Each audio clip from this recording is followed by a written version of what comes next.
پہاڑی زبان میں اپڈیٹ سنیے۔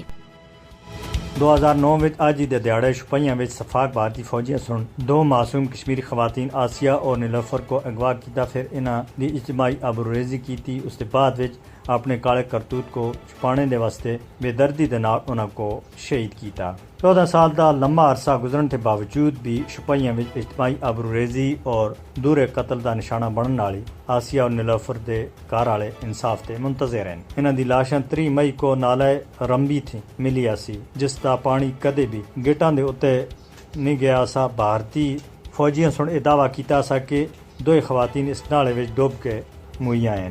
شپیاں میں اجتماعی آبروریزی اور دورے قتل دا واقعہ منظم تشدد دا ثبوت ہے۔ کشمیری عوام شپیاں اجتماعی آبروریزی اور قتل کیس کو کدے بھی معاف نہ کر سن اور نہ ہی اس کو بھلا سکتے ہیں۔ بھارتی فوج کشمیری عوام دی جدوجہد آزادی کو دبانے دے واسطے کشمیری خواتین کو پریشان کرنے، تشدد اور آبروریزی دا نشانہ بنانے دے وچ کوئی بھی کسر باقی نہیں چھوڑتے۔ مقبوضہ جموں کشمیر وچ 1990 تے کہن کہ ہن تک بھارتی فوجیاں دے ہاتھوں خواتین دی اجتماعی آبروریزی اور انہاں دے نال ناروا سلوک کرنے دے 11,257 واقعات رپورٹ ہو چکے ہیں۔ کشمیری خواتین کو تحریک آزادی کشمیر وچ انہاں دے کردار دی وجہ تے بھارتی فوجیاں دی طرف تے بدترین تشدد دا نشانہ بنایا جاندا ہے۔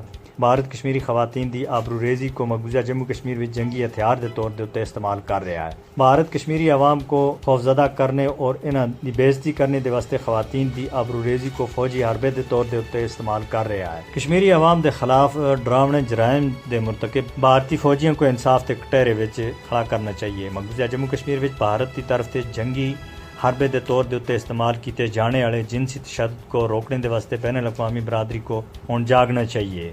کل جماعتی حریت کانفرنس سن آسیہ اور نیلوفر کو شاندار خراج عقیدت پیش کردیا ہویا ان دی اجتماعی آبروریزی اور شفاقانہ قتل کو کشمیری عوام دے اجتماعی ضمیر دے اتے سخت حملہ قرار دیتا ہے۔ ثانیہ شپیاں سن وادی کشمیر دے لوکاں دے ضمیر کو ہلا کے رکھ دیتا ہے اور اس کو کسی بھی صورت وچ بھلایا نہیں جا سکتا۔